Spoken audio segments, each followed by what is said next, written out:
صورت الموضوع؟ لا اللي بقول اللي في قلبي يابا الداخليه اللي موتتني بالقناصات. بالقناصات. هو مرسي قال لهم، محمد مرسي قال لهم اعملوا كده؟ لا، مرسي يرحل مرسي. هنسمع عشر ابراهيم عشر درويش من شارع المقدس، مواليد بورسعيد وجدودي من هنا، وحضرت 56.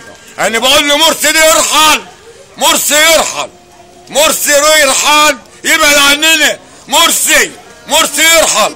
مو علينا الداخليه تيجي تموت الناس الضحيه والشباب. منه لله محمد مرسي، حسبنا الله ونعم الوكيل فيه. طب مش عايزين محمد مرسي عندنا في المحل هناك في ضرب نار، المكان يوم اتضرب. يعني احنا اتضربنا. احكي لي بقى انت اتضربت ازاي بالظبط؟ احنا واقفين على التجاره والروضه، واقفين قدام المحلات عشان واقفين على التجاره والروضه. قدام المحلات عشان ما تتسرقش. تمام. ماشي. المدرعه ماشيه على ال30 بتضرب علينا واحنا واقفين، بتضرب علينا عشوائي. يعني المدرعه بجد كانت ماشيه بتضرب عادي؟ المدرعه كانت ماشيه بتضرب علينا، واحنا رحنا نعمل محضر في الاسم ان المدرعه ضربه علينا، اتشتمنا واتعزانا في الاسم.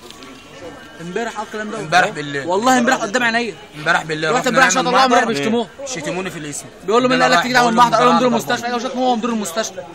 ما عملتش رئيس المباحث بتاع اسم العرب. عملت المحضر ان هو نطاقات عشوائيه. يعني انتوا رحتوا اللي اشترك امبارح اسمه ايه؟ ما اعرفش، هو الظابط بتاع المباحث بتاع اسم العرب. يعني ظابط مباحث اسم العرب اللي قال لك كده؟ اسمه مش معروف. ما اعرفوش. طب احنا ممكن ناخد رقم بطاقه حضرتك؟ محمد الحلواني رتبته ايه؟ محمد الحلواني. طب ممكن حد محمد الرتبه بتاعته؟ تعال حضرتك عندي في المحل هناك اوريك الشهود اللي معايا.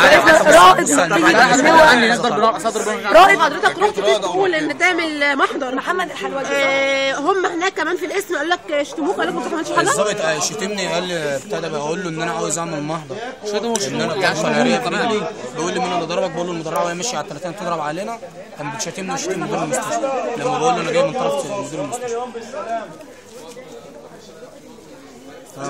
ما نعرفش، واحنا كنا شباب كتير واقفين. عندنا اثار ضرب نار في المحل. تعالى حضرتك بص على المحل، هتلاقي المحل. ممكن اجي مفرقه اصور؟ استني بقى لما نتحرك كلنا.